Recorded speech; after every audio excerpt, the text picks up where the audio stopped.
Hey guys, it's Sam, and today I'm unhauling 72 books. This is the largest unhaul I have done in probably years, and this is actually an unhaul of my read books for the most part. I think there's a few that I chose to not read, and I knew when I got them that I wasn't going to read them because they were books sent from publishers or something. But if you haven't been following along, I'm getting ready to move in the next 3 weeks.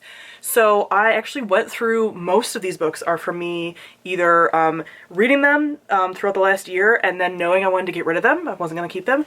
And then I also went through all of my boxes of books that I didn't unpack because down here, nothing is on these shelves down here. So I didn't unpack a lot of my books because when I first moved, I was like, I'm going to move within a few months, there's no reason to unpack and blah, blah, blah. So this gave me a lot of space from those books and not really missing having them on my shelves. So I went through a lot of them and were like, I don't even want to keep these anymore. Mostly because I want my shelves to be an indicator of me as a person. My shelves are usually displayed in my living room and different places that I've lived, and I want people to be able to walk in when we can have people over again and see oh, this is your style and this is what you like. And there's a lot of books that I had kept that are not even genres I really read anymore and don't really hold any emotional significance to me, and I don't plan on rereading ever. So there's a lot here. I'm gonna get into it. Before I get into it, sorry, I am going to be doing a combination of things with these books. I have some ARCs that I will probably be doing ARCs for trade with. I have some older books that will just go to a used bookstore or donation. And then some of the books that I know people would probably like to get their hands on if they can, I will be selling on Twitter, which I did the last time I moved as well. Just for the cost lower than even maybe an Amazon would sell it. And if people want to pay shipping, I can ship them.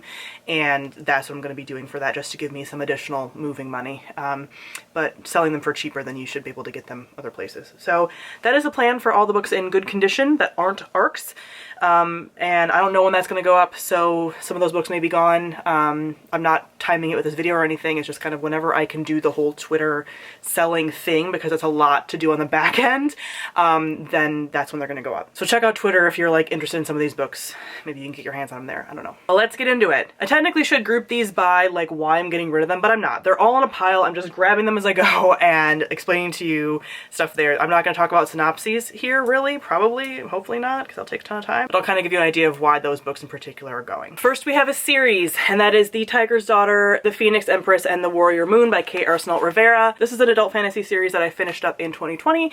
As much as I loved the first book, The Tiger's Daughter, the rest of the series went kind of downhill for me, and it's not a series I really feel like keeping on my shelves. I don't plan on rereading them, and they're also not books that I will forget, so I still can reference them in videos that I feel like I need to without having them on my shelves as a reminder. That's a big thing that I used to do a lot, and you'll notice I'm getting rid of a lot of these books for a similar reason, because I used to keep books on my shelves oh, I might want to talk about that one day, and now it's I don't need to keep my books to talk about them. Then we have Set Fire to the Gods by Sarah Rosh and Kristen Simons. This was just a middle of the road book. This is another category that's going to pop up a lot here, especially with YA titles. If it was just whatever, I don't really necessarily plan on continuing the series for this, I don't plan on rereading it, and it was just meh and very forgettable, I'm going to be getting rid of it. Then we have The Flat Share by Beth O'Leary. This is a book that I actually pretty enjoyed. I would say it was a 3.5, maybe 3.75. It's a really cute cover. I love this UK edition, but I just don't need to keep on my shelf really. I don't really plan on having a huge physical romance book collection. I really only want to have my favorite romance books on my shelves. I mean, my favorites of any genre really, but I tend to read most romance books these days on my Kindle and not so much in physical copy, and so I only plan on buying the physical copies of the books that were 5-star romances, like Beach Read by Emily Henry, for example. I want to eventually get a copy of, so this doesn't really fit that category. Then we have A River of Royal Blood by Amanda Joy. This is a book that I recently read. It's another YA, very similar to sort of the Sarah Rosh book that it was fine, but I don't plan on really continuing with the series. I've forgotten a lot of it already, and it can go to a better home. Again, with a lot of these books, it's they're totally fine. I have nothing against them. I'm not getting rid of them because I hate them. I just want someone else to be able to enjoy them instead of them just languishing on my shelves for years. Then we have Seven Devils by Laura Lamb and Elizabeth May. This is the first book in a science fiction adult series, and a series that I don't think I'll continue. I was sort of on the fence when I first read it because this was so slow and wasn't as enjoyable as I thought it was going to be for me, and I love this cover, so it is a little hurtful to me to get rid of this because of the cover, but I'm no. I don't keep things because of covers. That is not my jam. Absolutely not. So I am getting rid of this for that reason. I just don't think I'll be continuing with this series, and I have no reason to keep it around. Then we have another series that I finished up in 2020, and that is the Falconer by Elizabeth May. So that is the Falconer, the Vanishing Throne, and the Fallen Kingdom. And this was, again, just fine. I almost kept the Falconer because I've had this one for so long on my shelves, but I'm not going to forget this. This is a series that I'll remember to recommend to people if I'm talking about like Fae series or something like that, but not a favorite and not something I want to necessarily hold space on my shelves. Then we have The Immortalist by Chloe Benjamin. This is a book that I was hoping to enjoy and just kind of didn't. It's an adult, not really contemporary, like historical fiction with some like speculative elements to it, but mostly just like a literary fiction title, and I just didn't love it. It doesn't really sit in my feelings, which is a shame because I mentioned when I read this that I got this from a friend who has since passed away, and so I had a lot of like sentimental attachment to this book, but this book itself doesn't mean anything to me, and I can still have very fond feelings for that person and not hold on to something that they've given me. So I know this is something that pops up a lot with people with like unhauling. When I do my like unhaul consultations with people, we talk about that a lot as far as like things they've been gifted or things they've inherited or whatever, and like this item doesn't embody that person, right? Like I can still have fond feelings and memories for that person without having to have the item. So that is why this is going. Then we have The Nightjar by Deborah Hewitt. This is a book that I had planned on reading. I was like, this might be good. I don't know. It's sort of like this like magical story. I think it was a standalone. Anyway, I kept it on my shelves as like far as like my TBR. And I just didn't feel any desire to pick it up. Like I would always skim over it, and when I've done that a few times, I now know as a person who's gotten very good about unhauling books that I'm just like, you're not going to read that. And if you want to in the future, you can buy it again or get it from the library. But right now in your life, you're not going to read that. Then we have The Gwenevere Deception by Kirsten White. This is another like YA fantasy story. This is a King Arthur retelling, and I just didn't really like this. It was too like not immaturely written necessarily, but the characters are very like young YA feeling, and I'm just really beyond that point in my life with reading like books with really young feeling YA characters, and I'm just not intrigued enough to continue with this series. And we have The Ballad of Songbirds and Snakes by Suzanne Collins. I don't really need to say much about this. I'm sure a lot of people unhaul this after they read it. I have no need to keep this on my shelves. Also, The Hunger Games is a series I don't have on my shelves, not because I don't love them, but they already set my feelings. I don't need to display them. They're not a story that's like a core element of me in that way that I want them on my shelves, so having like just this one, no.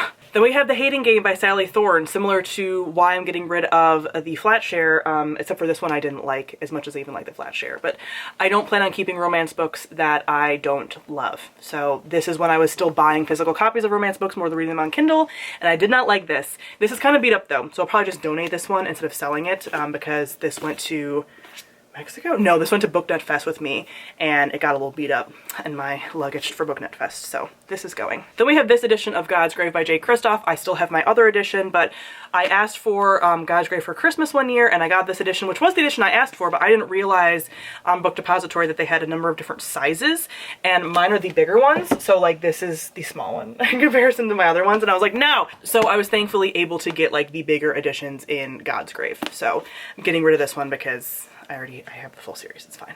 Also, throughout this video, you might hear my parents walking around. Usually I film after they're in bed, but this video is going to take me so long that I'm filming like during actual daytime, and I'm sorry if you hear like it sounds like the world's crumbling around me because they're walking upstairs, but I'm gonna push through it because this video has to get filmed in a timely manner. Then we have Horrid by Katrina Leno, and this is the Owl Crate edition. I mentioned when I got this book that I knew I wasn't gonna read it, which is why I kept it in the paper and like, you know, just kept it sealed, because this is not a story for me. It's a horror YA. I'm not really into horror. Like the only horror YA I've really enjoyed has been Sawkill Girls by Claire Legrand. Like I don't dip into horror scary stuff, you guys know that.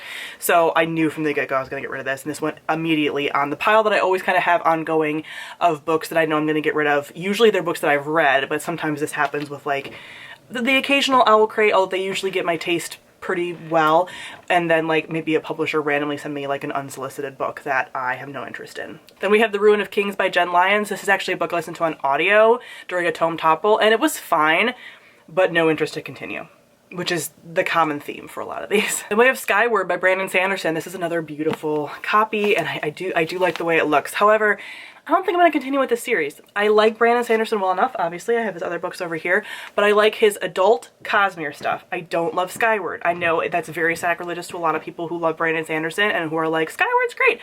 I didn't like it. And there are other sci-fi series I would rather read than just reading something because it's Brandon Sanderson and I want to keep going with it. Like, these are chunky, No. So I'm getting rid of this. And also this is a pretty edition that I think people would like to have if they can get their hands on it. So we're getting to some that might be a bit like scandalous now, actually, because I've had them for quite some time. And they're like classic booktube books. The first one being Fangirl by Rainbow Rowell. This is a book I've kept for a very long time, and I liked it when I read it. I think it was like a 4-star for me, but I am so over YA contemporary. You know, like I haven't read a YA contemporary book in so long. They're just not for me, and they haven't been for quite some time. And again, this is not indicative of my personality. When I got rid of a lot of my YA contemporary a couple of years ago, I still kept some, especially ones, there's a common theme here that you'll see in here, but especially ones that had something to do with like fandom, because that still kind of appealed to me. But like this is not, again, like a book of my heart. Like I want to keep books that are books of my heart, and this is not. So I'm getting rid of it. Another like one is The Book Thief by Marcus Zusak. This was a book that I, again, read years ago and was such a booktube darling, and probably still is, although I think most people have read it by now. And I went into this book with such high expectations to love it, and I just thought it was okay. It's a YA historical fiction, and it was just fine for me, but I wasn't like blown away by it the way that so many people were, so it doesn't sit high in my feelings. I think it might have been like a 3.5 possibly even for me, maybe a 4. I remember very little about it, and I just don't care that much. And again, this is the really pretty UK edition, so I think someone would like this, but not me. Another book I kept so long because of the cover, and that is My True Love Gave to Me, which is a holiday Christmas story YA anthology edited by Stephanie Perkins. And this has like the pink on it and like the blue, and it's so cute. I remember people going nuts over this when it first came out with this like edition. I don't like YA contemporary anymore. These are cute, these are fine, but like for winter, I'm gonna read my adult contemporary romance Christmas books from here on out around winter. So keeping this to read like a potential short story from a book I read years ago, no, I'm not going to do it. And again, I think someone else would love to have this because I don't even know if you can still get this edition anymore.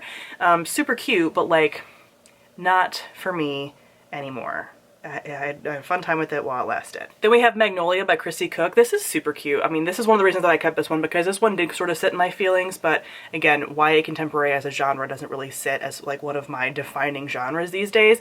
But this is a YA contemporary like Southern romance, and very cute, but like not important to me anymore in the way that it might have been previously. I think previously it had a spot on my shelves because it did have like an impact, and that time has passed. Then we have another one that is gasp. That is this edition of Strange the Dreamer by Laini Taylor. I enjoy Laini Taylor. I enjoyed this series overall when I finished it, but I don't love the like Strange the Dreamer series as much as I do the Daughter Smoke and Bone, which I am keeping, and those have been on my shelves. But this second book I read on audio, so I don't even have a copy of it. This one is beautiful. It is so beautiful, very, very pretty. However, I don't need it. I don't need it. Then we have Stolen Songbird by Danielle Jensen. This is a series that again was very popular on BookTube when I first joined, and I eventually read this book, I think last year, maybe 2019 even, I read it. And this one was fine. And I originally was like, well, maybe I'll continue with the series. I don't think so. And if I do, I'll read them from the library. I don't need to keep this physical copy of it. Then we have Broken Wish by Julie C. Dow. This is a book that I was sent by the publisher for this series, and it's like a fairy tale retelling, Disney, you know, like following sort of that kind of fairy tale elements and stuff, and I'm just not super interested in reading these. I mean, I think for me, fairy tale retellings have like had their time, unless it's an adult fairy tale retelling from a different mythology than we're used to seeing, then I'm still interested, but like classic grim sort of fairy tales, not so much anymore. Then we have The Grace Keepers by Kirsty Logan, and this is one that I really enjoyed when I read it. Still really good, and it has like a speculative element and is adult standalone, I would say like literary fiction kind of, and this is just one that like I'll remember, and I don't really need to have on my shelf anymore, and it's just fine. But like, does it need to stay on my shelf as one of the books in my heart? No. Then we have this edition of Incendiary by Zoraida Cordova. This is a book I actually haven't read yet. I'm hoping to read like this month or next month. It's been like on my like TBR to read each month, and then I just run out of time because of other book commitments that I have. But I have 2 copies. I have the like normal edition, and then I think this one's the Owl Crate one. So I don't need both. This is just one of the few times that I've gotten a duplicate of something. Then we have The Wise and the Wicked by Rebecca Potos. This is another like YA contemporary with a speculative like witchy twist on it, and it was just fine. Not really remarkable to me. therefore I'm not going to keep it. I feel like a broken record. Then we have The Deepest Blue by Sarah Beth Durst. This is a book I held on to for quite some time because it's set in the world of the Queens of Renthia series. And that's a series that I really want to read. I actually have the third book that was sent to me, but I don't have the first two, but I plan on reading them eventually. But I don't want to hold on to this book specifically that's like a spin-off companion when I haven't read the other series yet, just with the thought that like I'm going to eventually read that series. Sure, cool, I'll get that book, like this book, then. I don't need to wait and keep that on my shelf for potentially years until I get around to these other books in the series. I'm not gonna do it. Then we have The Name of All Things by Jen Lyons. I should have put this with the other one, but they were in separate stacks, so I'm sorry. But this is the second book in that Rune of Kings series that I'm not gonna continue with, so I don't need it. Then we have The Kingdom of Back by Marie Lu. I think this is the Limecrime edition. Oh yeah, I think it is, because it has this like silvery thing on it. But this was just fine. It's a YA standalone historical fiction with like a fantasy sort of twist to it, and it was just fine. Like a 3-star for me, but again, not one that sits heavily in my feelings. Then we have Dark Shores by Danielle Jensen. I think this is a book that I DNF'd. I think, possibly. Maybe I finished it, but I can't remember. So therefore, that's why I'm getting rid of it. Then we have The Unlikely Escape of Uriah Heap by H.G. Perry. This is one that I got sent randomly by the publisher unsolicited, and it sounds like I probably could like it, which is why I held on to it for a smidgy tiny bit, because it's like a story about books and like book characters and things that are in like the public realm, I think. But I'm not gonna read it. I don't like holding on to books just with like, oh, that sounds cool. Like, I'm over that. I have plenty of books that I know for sure I want to read, that I don't want to hang on to these things that I get sent randomly, which thankfully that's gone down with COVID. You don't really have that happening. Like, books don't just show up randomly anymore, which is a nice perk for me, because I don't like getting unsolicited books. I want to bring books in with intention. Then we have The Fate of the Fallen by Kel Cade. This is the first book in an adult fantasy series, and it was, again, common theme, just fine, and I don't plan on continuing with this series. Then we have The Raven Tower by Anne Leckie. This is a fantasy standalone, and it was just fine. Like, just fine. And I really like her other series, like the Ancillary Justice and Sword and all that, so that's on my like science fiction part of my shelf, but this is a fantasy book.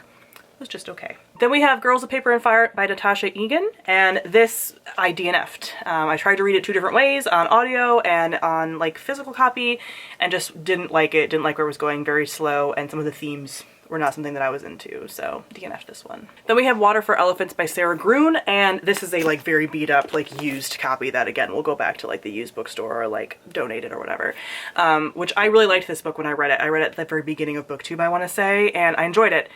But it no longer, again, like sits in my feelings. It's just fine. I don't plan on rereading it. I don't need to keep it. Then I kept nearly all of these authors' books that I do own besides this one, and that is Save the Date by Morgan Matson. I still kept a lot of my Morgan Matson books. I have like 3, I think, of them, and I love those. Those still sit very highly in my feelings, and I would reread them, and so that's why they're staying on my shelves.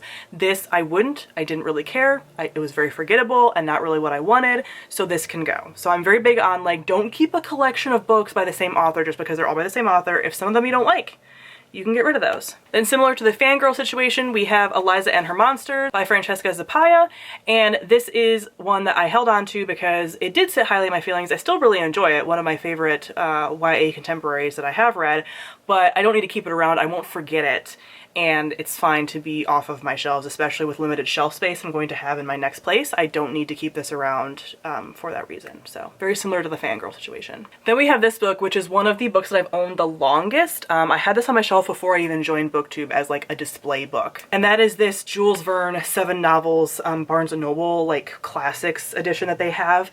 A friend got this for me, which was very kind, but I've never cracked this open. I mean, the text is so small, like an old Bible, and it has that nice satisfying thunk. I'm not gonna read these. I'm not gonna read these, and I've kept them for a long time as like a display book, but I don't need display books anymore. I have books to display, therefore I don't need this. And this is beautiful, and someone else can get it as a display book probably, but it's not gonna be me. Then we have The Time Traveler's Wife, and this is a book that I really enjoyed, and I also really love the movie. I'm trash for kind of both of them, but it's something, again, I'm not gonna forget because I love that movie even before I read this book, and I'm not gonna reread this. If I do anything, I'm gonna rewatch the movie. Like, it doesn't need to be here anymore. Then, can we have a drum roll please for this moment?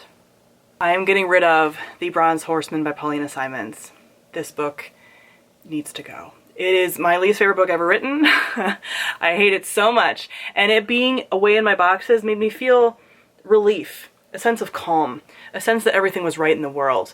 And I don't need this. I always thought I wanted to hold it up and like punch it and be mad at it, but I haven't talked about it for quite some time. I don't need it on my shelves taking up a whole hunk of space, and it's trash.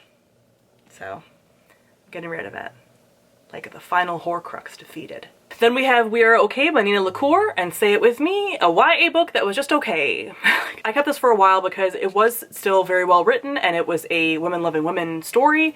It's fine. I won't forget it, and I can let it go. Then we have Under the Lights by Dahlia Adler. This is one of my higher ranked, I'd say, YA contemporary stories that I really enjoy, but I don't need to keep this. Again, I kept this for a long time because it has good buy rep in my opinion, and I enjoyed it. But again, I'm not going to forget it. YA contemporary no longer sits very highly in my feelings and isn't really representative of me, so I'm not keeping these around just for those reasons. And another one that I held on to for so long, and for what, is Anna and the French Kiss by Stephanie Perkins.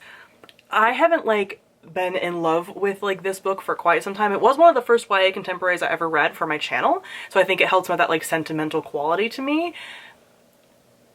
I don't identify with this anymore, like, at all. So it can leave. Then we have a series that I've held on to for quite some time, and that is the Stray series by Rachel Vincent. These are adult paranormal, like, romances, I guess, urban fantasies. But I loved the first book, really didn't like the second book, and then haven't read these next two. And I can just let them go, because one, they're like mass market paperback, which is really a pain in the ass to read, in my opinion. And they are like beat up copies that I got at a used bookstore, which is fine, but like, I don't really like need to have them, and I can get them from my library. I checked when I did this, when I found these in my boxes. I was like, oh, I can probably get this from the library. Sure enough, yes I can, on ebook, so I will just read them on ebook when it is time. Then we have another drum roll, and a series that I actually thought I already got rid of, but I didn't. They were still in my boxes, but they are no longer going to take a spot up on my shelf. This is like the end of an era. Take a deep collective breath with me, in through your nose, and out through your mouth. It's gonna be okay that I'm getting rid of these, I promise. It is the Fallen Kingdom series by Morgan Rhodes. I know. OGs will know that I used to be obsessed with this series, and it was one of my favorites, and was on a favorite spot in my shelves. This is so heavy, I'm gonna put these down. But they no longer are there for me. The last books in the series were really they just tanked, and I don't have an affectionate spot in my heart anymore for the books themselves. I have a lot of fond memories of reading them, of being a part of the fandom, of making such good friends through these books, but I don't need to keep these for that reason at all. The thing that I think has kept me from getting rid of them is because I think for almost all the paper, or the hardbacks, yeah, I tabbed a couple of them. So I tabbed up Frozen Tides and Gathering Darkness. So if you want to get these from me and see what I tabbed, it was all the Cleo and Magnus stuff. I don't think I'm going to remove the tabs. You are free to. They are the ones that like don't hurt the books if you decide to get these. I mean, they might be gone by the time you even find them on Twitter, whatever. I think that's why I held on to them, because I felt kind of like bad that I had marked them up with tabs. Again, they're not written in or anything, but they need to go, because this is a lot of spot on a shelf. That could be, I mean, this could be this many books, it could be 6 books, or it could be like 3 big books.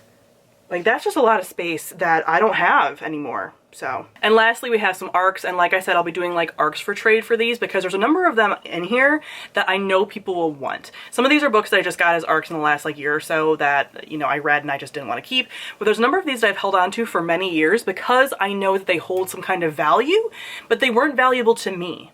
Like, the ARC community, like the ARC collecting community, makes like not a lot of sense to me. I've talked about this before. I don't care about ARCs. And that's not because I get them very frequently, because these days I really kind of don't. I've like never really care. Like, the books are always going to come out. I don't care personally about the collection of ARCs, but I know people do. And there's a lot here that I'm like, people value these and I don't know what to do with them. So what am I going to do? And so I've held on to them for a long time because I know that they hold some kind of value. And I don't just want to like dump them somewhere when people want them and are looking for them for their collections and whatever. So that's what I'm going to do. ARCs for trade, because I know that community will value having these up for grabs, I guess? I don't know. It's the whole ARC thing is very odd for me. Don't judge anyone that does it. I just don't participate in that. So there's a number of books that are going to be like, holy crap, people care about those. So That's why they've hung around for so long, man. So first is just a few of the arcs that I've read, like I said, recently.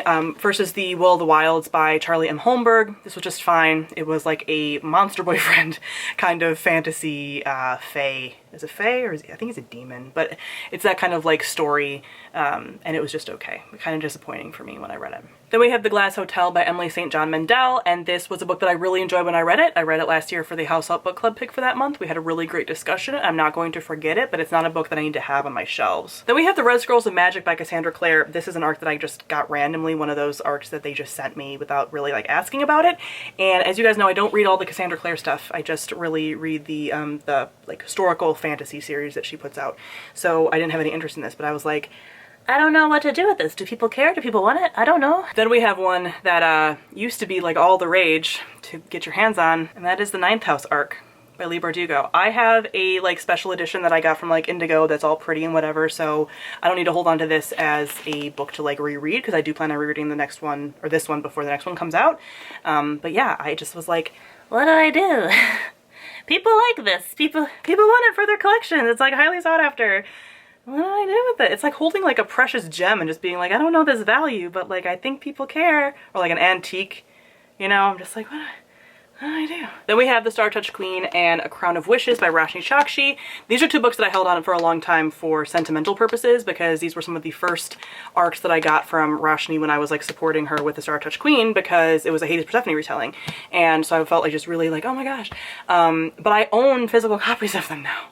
So like I don't need these because I have the physical copies. So again, I don't need to hold on to things for sentimental reasons. Same kind of thing for this series. I have Wind Witch and Blood Witch by Susan Dennard, and again, I have the physical copies of these books. I did keep my arc of Truth Witch. I kept 3 arcs. I kept my arc of Six of Crows, signed and personalized by Leigh Bardugo to me when it first came out, because I would like almost shed tears when I got that book. I kept my original Truth Witch arc because again, that was like a madhouse to get in BEA, signed and personalized to me, all that. And then I think I have one more.